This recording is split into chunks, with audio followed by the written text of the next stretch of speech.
Excellent. I'm excited for today's Sweet Speak. We've been down this path of AI. We've talked to security leaders, IT leaders, marketing leaders. We have the AI leader here, and I'm excited to welcome Matt Fornito with us. Matt is the founder and CAIO and CEO of the AI Advisory Group. We're going to dive into that term CAIO in just a little bit, but Matt's a former CDO, head of AI and data scientist, spent 2 decades as a catalyst for transformational change, combining his fervor of the confluence of psychology, technology, and AI to empower and educate. And he's been a consultant for over a decade, built a couple firms' AI practices from scratch, winning NVIDIA's Partner of the Year award. They've been in the news just a little bit lately.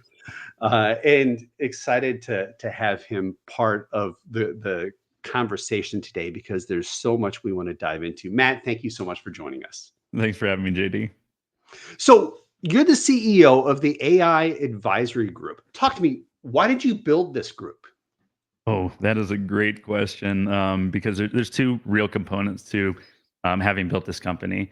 The first, having been in the space for a long time, from a data scientist to data engineer, moving up to head of AI to chief data officers, I saw these pain points over and over again, right? And if we look 2 decades ago, when everyone was building machine learning models or getting excited about the space or trying to figure out what to do, we were seeing 60 to 90% of models never make it to production, right? Things that were verified with an ROI where we did those pre-assessments of hundreds of millions of dollars. And the question was why? Why isn't this being successful? And back then, a decade ago, it was a lot to do with technology, right? When we had handoffs of data from data scientists to data engineers and trying to figure out how to scale that and does the infrastructure support that? But that technology got so much better, especially over the past like 8 years, right? When you look at what NVIDIA has done with the GPU, when you look at the SaaS software stack, but what we're seeing today still is 60 to 90% of projects are tending to fail. And so, what's the real issue there? And it's people and process, right? It's not about the gaps in technology. It's not about messy data. Everyone has messy data, everyone has legacy architecture. But if people don't trust the data, especially the leadership team, if they don't know or understand where AI can provide value and drive ROI, then are they going to leverage it? Are they going to invest in it? Where are they going to make those decisions? And how are they going to use it for decision making? So that was the real underlying piece of what I saw as a gap in the market is that we need change management, we need transformation, and we need to build trust with the executive leadership team, drive vision, drive strategy for that. The other piece of that is a sad but interesting story in that I, for 2 decades, worked 80 to 120 hours a week, right? That's how I was able to become a top NVIDIA partner, win Partner of the Year award, be able to be successful in this space. But in 2021, right before actually December of 2020, right before Christmas, I was on a hike up in the Colorado mountains, 3 feet deep snow, ice, really, really dangerous, and made it home safe. But we had this condo downtown and we had this 16-foot Christmas tree. And so I'd moved all this furniture around to put the Christmas tree up and have the bright lights in there. And when I went to take my boots off when I got home, the chair I sat in was tucked under the granite island countertop in the kitchen. And so when I sat down, I slammed the back of my head against that countertop and it was Hmm. lights out. It was lights out for 10 months. Oh This my goodness. wasn't a short-term concussion. And the fatigue that went with that, the migraines that went with that, like the pain associated, the inability to form new memories, to remember what my fiance told me to do, that was painful. And looking at like Pareto's principle, what was I going to do with work, which was my lifeblood, my passion? And I looked at it as what if we do this as focusing on what's meaningful and automating out the mundane? So I started only focusing on the things that actually mattered. And no one at the company knew that I had a concussion for 10 months because the outcomes were still being highly driven, right? If I ignored everything else, focused on what mattered, then that could drive change, that could drive innovation, that could drive revenue. And same token, I could use AI and automation to automate out all the mundane things to save a ton of time. And so that's what I do with the company. Internally, we've automated 80% of the company from end to end. So anything you can think of, whether it's sales and research briefs directly in the calendar to an AI virtual assistant to statement of work creation, anything that's really manual that doesn't need to be, we've automated that. And that way I can drive this more as a true lifestyle business where we can work with the best companies in the world that are really ready to change. And the team of former Fortune 100 and 500 CDOs from Meta, Intel, GlaxoSmithKline, Novartis, Equifax, et cetera, those guys can really work at companies or with companies that are excited about this space, that want to have innovation, that want to change, but don't really know how or don't know how to accelerate that. And because everyone can wants to only work like 20 hours a week, outside of me who works more but can't work 80 plus hours a week, it's really, really valuable because I get to live and work with people who value work life balance, who value family time, who value their health, and that's so important to me after this concussion.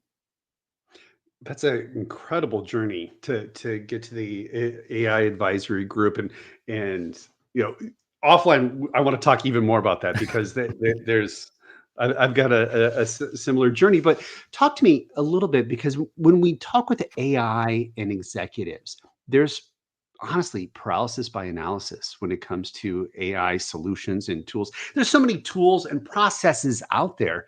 So where do you start as an executive? Because you don't even know the questions to ask. Well, it's interesting, right? Because we've looked at AI as this silo or this magic red button, and we say, just feed all your data in and press the button, and you'll get something out of it, right? Right? But the reality is, even AI itself is a tool, right? The models have been around for decades. You look at machine learning and deep learning since at least the 1950s, and wondering why it hasn't perpetuated further today. There weren't enough folks who could actually do it until the past like 1 to 2 decades. The technology wasn't there, so we've extremely mitigated the gap to being able to do this. But the reality is, the question that should be asked is, what is hurting our business today? What is not allowing us to be more successful, right? And whether that is looking at what's going to provide the greatest cost savings, what's going to provide the greatest revenue. If we have extremely high customer churn, if it takes 4 months to get a new patch into production of our SaaS software, right? Those are things that are very painful to the company, to the customer.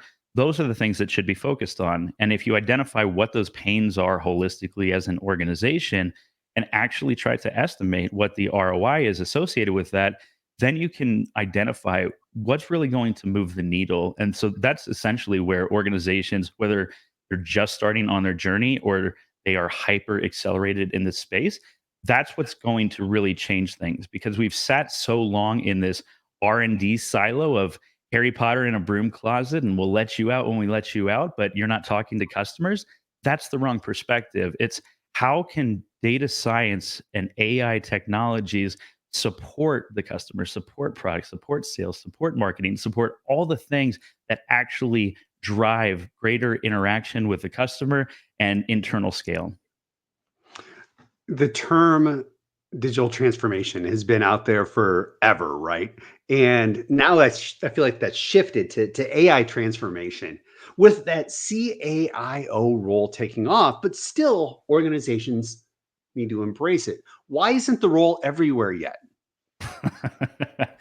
um, it's funny because I often tell partners that we're a change management firm disguised as an AI firm. The the reason why is kind of twofold, and it's the same reason why you look at the CDO role today. The CDO role today averages about an 18-month tenure.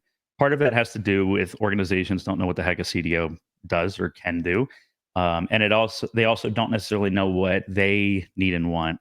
If you look at the CDO role, and then we'll jump into the CAI role, is that the CDO role is kind of that CIO CTO split like 2 to 3 decades ago, right? Where Mhm. who's actually just managing things. And if you look at traditional CDOs who are in place today, it's security, governance, compliance, MDM, all the things that are lockdown of data. It's risk averse. It's a risk averse personality trait.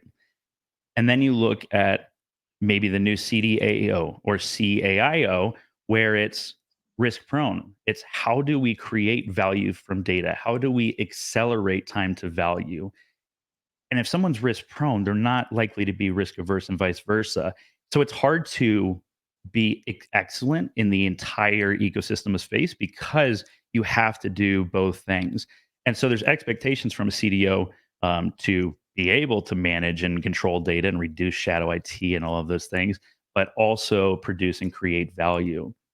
So when we look at the CAIO role, organizations are so immature in the space. As much as we talk about this, as much as we're excited about AI, organizations are still struggling where to start. And there's tons of low hanging fruit that can be pursued. And a lot of times, those are just machine learning, which you can think of as structured data, right? If we have really high customer churn, we need to figure out why, build a model for that, and then identify what are the features or behaviors that are driving them to change, and then change the internal functions of your organization. And so, starting small and creating value and trust in AI, that will allow a CAI role to emerge and to be successful because they can drive vision and strategy and be that evangelist and connector with the data and technology side by understanding that with the C suite, with the entire organization who's looking to drive value, but doesn't really understand how they can do that with AI today. So where should it sit? Should it the CAIO sit under the CEO? Should it be under the CIO, CTO, CDO, CFO? Where should it sit in an org structure then? It's a great question. The CDO role, a lot have failed because they sit under a CIO or CTO because it's just a focus on data. And when it's just focused on data, not value, you you can do okay in that role, but you're not going to be able to accelerate that because you have barriers, essentially a blocker to the CEO because the CIO, CTO type role or CFO is life's on the line, right? The CAIO, because they are value creators, they're change agents and they have to have power to help drive change, which means they have to roll up to the CEO. They have to have buy in from the team. And without that, without them having some semblance of authoritative or directive or supported power to say, hey, let's do an assessment in each functional role, the CMO, the CPO, the COO, the CFO, let's identify where our gaps and weaknesses are today, which is vulnerable. And not many executives are ready to be vulnerable and say, I could run my practice better. And then work with the CDO to figure out how can we use data and AI to augment your function. And so the organizations that can trust a CAIO to not take their job or to not shit on them, those are going to be really, really successful. But to your point or to your question, if it doesn't roll up to the CEO, then there's not that buy-in and they're not going to be successful. Part of that buying, you've talked before about transforming the approach to AI to be more of an AI revenue generation engine. You say revenue generation, a CEO, a CFO's, you got the buy-in. Talk about that mindset for organizations, not just efficiency, but that revenue generation. So there's two great paths that I think organizations can take getting into this space or scaling in this space. The first is ROI, the second is ROE. When we talk about ROI, that return on investment, the fastest path for that, generally speaking, and unless you're a hyper mature organization like Google, Meta, Amazon, et cetera, are going to be structured data machine learning use cases. And so solving problems that you have structured data on, that's going to be the fastest path to change. There are amazing tools out there that allow people to build models really fast as long as you can get the data together and clean that data so it truly represents your customer, your org function, et cetera. And it's really as simple as that. We overcomplicate it, and it doesn't necessarily even have to be machine learning. It can be rules based, can create value, if then statements, right? And so that's one piece. If we're looking at cost savings, if we're looking at revenue growth, if we're looking at dollars and cents, we want ROI, we should stay in the machine learning structured data space. Now, the other side of that, not talking to the hyper mature companies, which might be doing like deep learning, computer vision, and they are looking more towards like a return on future, where they know Mhm. they can build self driving cars, they can capitalize and cannibalize market share. But the ROE is return on employee. And the way that we look at the ChatGPT, the Claudes, the Geminis, those of the world, the large language models, a lot of people are looking at it as a pure ROI sense, right? What is the number value associated with us using this? But the reality is time is our most important asset. And so if we're coming in and saying, let's look at what actually eats up your time, whether you're an executive, whether it's the sales team, whether it's your coders, whatever the heck the group is, what eats up your time consistently over and over again and is a pain. And then we look at how can we use language models to accelerate that. So there are great programs in the coding side of the house that you can naturally language say, I want to build this application that can do this feature, and it can build that. It can build a website in seconds. And so the time to value for some like products is really going to drive change and innovation. But more importantly, and I look at it internally at my company, but also externally with those we work with, when organizations want to focus on return on employee, you say, what if we gave everyone here 10 hours back per week? What would that look like? Because if we start with that as phase one, we say, okay, that's automatically, if you want to calculate it, a 25% return on investment, right? In regards to performance output. But if we look at the actual phase two and say, we used AI and automation to handle all the mundane things, and now you have 10 hours back per week, what's actually going to move the needle? What do you need to focus on? Because that's actually going to create exponential growth. If you have more time to spend with your customers, more time to spend with your team, more time to do quality testing, those things are all going to change how your organization operates. And so the reality is organizations need to see, do I want to provide an enhanced and improved workforce, and or do I want revenue? Because you shouldn't look at both of those the same.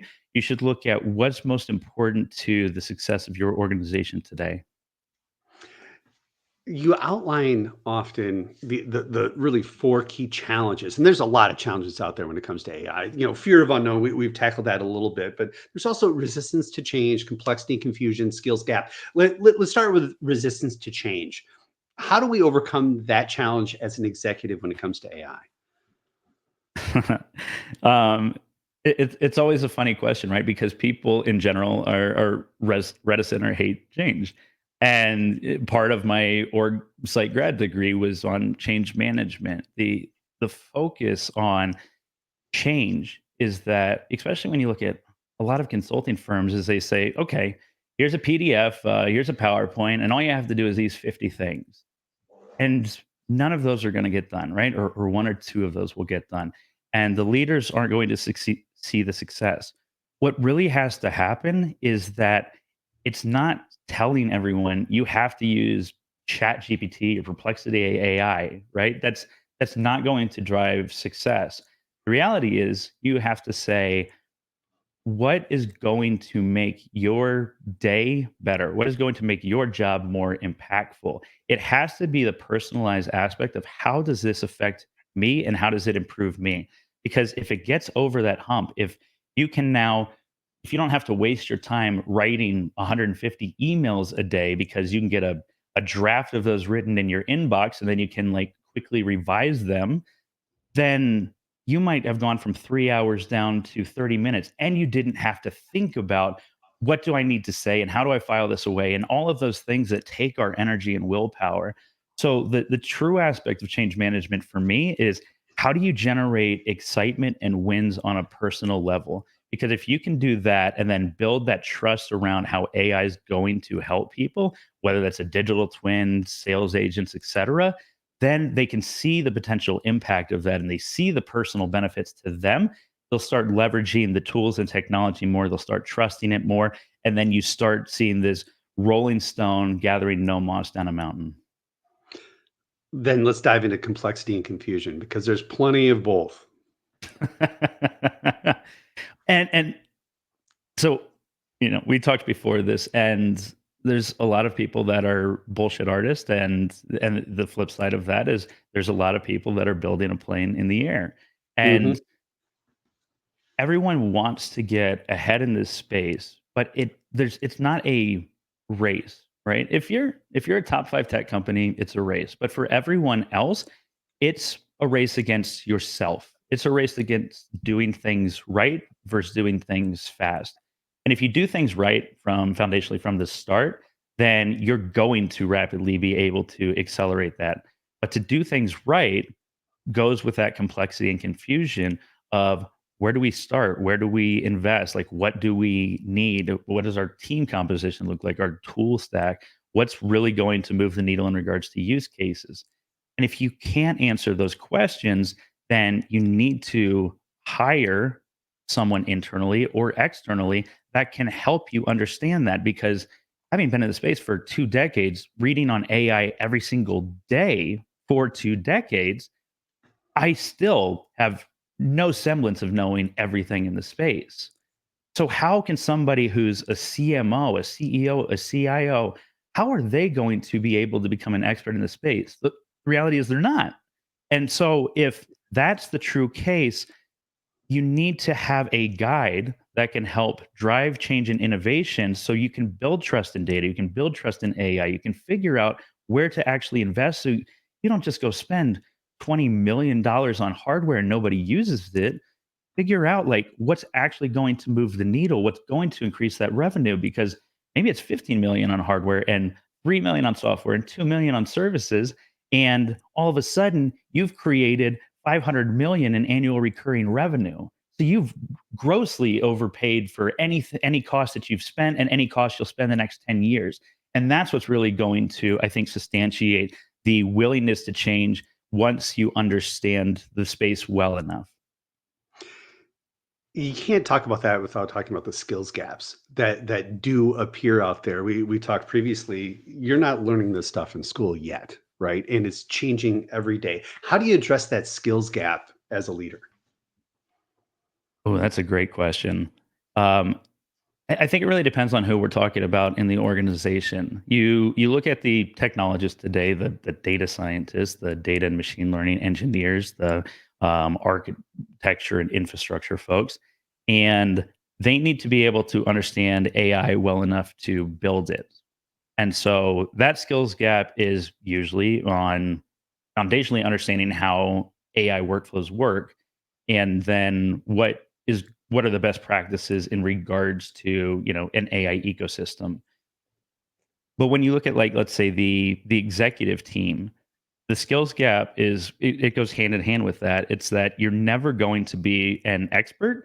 And so having a sounding board or having someone help understand your organization holistically, and then being able to be that connector to technology and AI with business, that's truly the biggest gap today.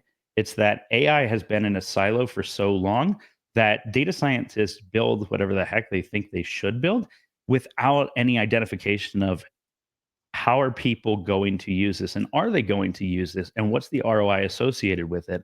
And if so, if they're only focusing on building something they think people need, it's the field of dreams model. And generally speaking, the field of dreams model doesn't work that well compared to saying, let's talk with the business folks first.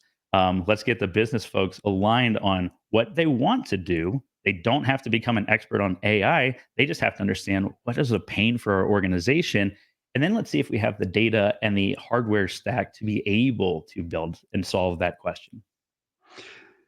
You talk about four phases of AI innovation: foundation, activation, implementation, acceleration. Where do people falter the most? Oh All. man. I know it's all of it, but if you had to pick one. um, y- I think honestly, it's the foundation. It's that that plain analogy you gave is the reality is that people aren't setting up the foundation for success because they're just trying to build things on the fly, and it's why the majority of these models don't make it to production. So if foundationally you build trust and credibility in data and AI, you have the right team composition, you have the right use cases identified, you can identify, like, you can figure out how you're going to evangelize that out and how people are going to leverage it and get the buy-in, get the training. All of those things mean that now you might have a sales rep say, "Hey, can you guys do this to the data team?" And the data team can go, "Yeah, let's figure out if there's an ROI associated with it." And now you have like hypothesis driven research or insights driven by the people that interact with the customers or that are working other organizational functions. And the data and AI team can support that, or those teams can buy their own AI tools that help fix those problems. And so, if we start foundationally at doing that, of building the trust and credibility, understanding around AI, all the other ones become so much easier.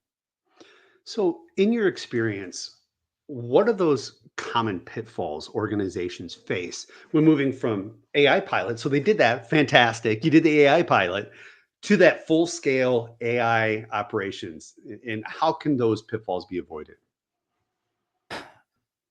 I think when I had my data science consulting firm starting like 2015, and we were one of 7 consulting partners for NVIDIA worldwide. I was offering everything to everyone, right? Because the data science model process was the same, no matter the industry, no matter the vertical, no matter the function.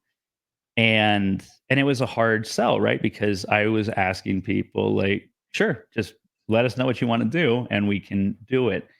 And that's what I think a lot of organizations are sitting at today is what they don't know what question to ask. They don't know what to do. It's that Johari window of the unknown unknowns. And you need people that understand the business and the company well enough that they can say, this is really, really important. This is something that we need to focus on. And data and AI are, at the end of the day, they're just tools and technology to help us have better insights for behavioral change, right? That's all we should be using it for. If we're not, then it's all worthless. We can collect terabytes, petabytes, exabytes of data. If we don't use it for any decision making, at the end of the day, it fails. And so, if we can really shift that mindset to let's leverage our data, but let's improve how this is going to impact what we do and shape how we do our roles on an individual basis, that's like the true driver for me. And organizations are sitting on such a wealth of data. Every organization considers themselves a data company. Kentucky Fried Chicken says they're a data company that happens to sell chicken, right? So everybody's sitting on this the wealth of data, and like you were just saying, if you can implement that and use that, then that's where the efficiency comes into play. I'm curious because you're seeing all these new tools every single day. We mentioned before we got on a new AI tools coming out about every 3 seconds. What emerging tools for AI interest you the most today? I so I think there's two ways of thinking about tooling. There's the platforms for the builders, which might be the OpenAI's API or the Zapier's makes the coding platforms that exist where people can build things faster. And then there are the AI tools that solve an explicit problem. So there's I use about 40, but there's one, for instance, called Fixer AI. And what Fixer AI does is automatically creates categorization labels on any of your emails that come in. So, do I need to respond to this? Is this just a meeting update? Is it marketing? Is it an FYI? And then instead of like going through all of those emails, I can just go immediately through the two responds because it's classified them, and it'll create a draft in there. And I can, and 80% of the time, it's really darn good. And then I have to maybe do a little bit of tweaking to other ones. And then it'll actually get filed automatically into awaiting reply. So if somebody doesn't respond, it'll push it back up and automatically create a new email. And so those type of things that really saves time. Our sales and research brief goes into our calendar, and whether it's like a new prospect, we do research on the company, the person, their likely pain points, and put it in a brief right in our calendar. And so we're saving 30 to 60 minutes of time for that. The same thing for sales, which also integrates into our CRM for the action items. The same thing for our internal team to for anybody that missed the meeting to look at a recap of what happened without having to go to all these different tools. But when you look at the fixer AIs of the world, when you look at um, the fathoms for video recording and summary, right? I look at how can these tools save me time or energy? And if so, they're a worthwhile venture. If they're just something that can, do a summarize this email, or reformat this email, like it doesn't really create that return on employee investment. It doesn't allow people to have more free time. They don't see the value of it. So what I generally tell people is go into this and say, what is a pain that is repetitive? I literally call it the ow, ow, ow, ow framework. Because if you hate something, if it annoys the hell out of you every day, if it drives you mad, you shouldn't waste your energy on that. There are tools for almost everything now. And you can go to a Perplexity AI and you can say, hey, I hate writing emails. Are there any AI tools that help with that? I hate doing sales research. Are there any tools that help with that? And so instead of just saying, what works for me, people need to like actually assess a handful of different tools because they all operate differently, and it's a personal thing to identify like what actually drives you crazy because it might not be the same thing that drives me crazy. As we look ahead, how do you imagine this AI space evolving in the next 18 months? I'd like to say 3 years, but I mean, honestly, it'd be more realistic to say 3 months. But in the next 18 months, how do you see it evolving? I'd say the biggest evolution will really be on that return on employee and large language model space. As I've mentioned already, machine learning, deep learning, the algorithms have been around for decades. We're not going to see monumental improvement or change there. Hopefully, with VP of AI roles and CAI roles, we'll have more people that can connect the dots in regards to business pain points, what data we have, and connecting those to create ROI. So we're going to start seeing some more maturation as we have more and more data AI type leaders. But the real change that we're going to see is in this large language model space. The way that I foresee this looking is that we look at ontologies and there's going to be an overall company agent with all of your documentation, just the RAG agents that you've heard of today that anybody can ask questions to. You're going to see internal agents that don't have hallucinations that can access your data. So if you're a CEO of a company and you have to go ask your CFO, who goes ask a data analyst for a report, you're waiting 2, 3, 5 days. Be able to just have a Google S search and say, "Hey, what do our projections look like this quarter, and are there any targets we're going to miss?" And it be able to hit our data, and it be able to provide those insights and a graph immediately for the CEO. They can rapidly accelerate decision making, and that's going to be huge. We'll also end up seeing companies with localized agents like a sales agent, a marketing agent, a coding agent, and those can all interact with one another internal at organizations to rapidly expedite time to value.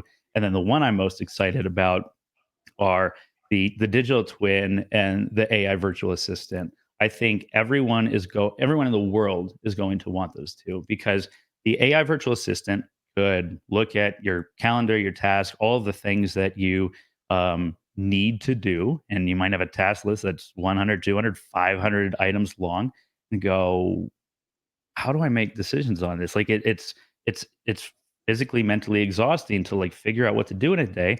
And most people, as you're probably aware, even executives are generally chasing fires. Recent reports said that 91% of executives spend 1 hour or less on strategy per month. That's so problematic. And Mhm. so having something that you can ask questions to in regards to your calendar, your task, like what needs to be done, how are things going, that's going to be really important because that leads to the phase two aspect of time back of the digital twin. And being able to have a second brain that can get something you want to do 60, 80, 90% of the way there. Say, I want to build a new Gen AI primer workshop for executives. I want to build an AI training for account execs. But with all of my data, my writing style, how I think, my personal ontology, that really changes like the value creation for this, because now it's not just a generic ChatGPT type model, it's a reflection of you. And so you can now build strategy, you can build workshops, you can build programmatic content, you can build campaigns. And so that's the phase two side that I'm so excited about. Finally, today, talk to me about the AI advisory group and how you help organizations today. Yeah, there's really only three pillars. It's as simplistic as possible, because I look at it as what is really going to help people. It's not what are all the cool things we can sell, and there's a billion, right? The space is so noisy, so overwhelming. And I thought, what's really going to help our customers? And so when we think about the three pillars, we have executive level workshops. So you can think about that as you want to build a digital twin. We actually have people build a digital twin directly in the workshop. And so executives can start seeing the value and can start propagating that out to the team. But we also do ethic risk governance around large language models. We do change management. We do AI strategy. We do people change, and we do sales training. So those workshops are for organizations that either have certain gaps and just want those fulfilled, or they want to really understand and start seeing the value of AI, because at the end of this, it's not an education training, it's helping them build something rapidly so that they can start implementing. The second is the advisory chief data analytics officers and AI officers, where the real value is exactly what we've talked about today. It's how do we align the leadership team? How do we create change management? How do we create trust in data? How do we create an AI strategy and vision? And so guiding that team to identify what's really going to move the needle, what's going to make us a truly data and AI driven company, we can coach and advise on that, because everyone on my team has been a Fortune 100 or 500 C-suite. They've experienced these pains more times than nearly anyone in the world. And then the last are those that don't have like a CDO or CAIO, and they don't know what they're doing. So we have fractional leaders who can guide the team, but they don't need to be there full time for a lot of these organizations, because there's so much low hanging fruit that why waste your time hiring someone at an executive level that you're disappointed with 12 to 18 months because they weren't able to get enough done in your eyes because they were trying to fix so many things, versus having someone come in for a few hours a week, a few hours a month, and say, here's the things you guys need to build. And then we'll come back and recap, and then we'll figure out what needs to be built next to get you accelerated on your AI journey. Wonderful. This has been great, Matt. And again, it's been on the bottom of the screen for more information, the AIAG.com. Matt, thank you so much for being with us here today. Thank you. Appreciate it.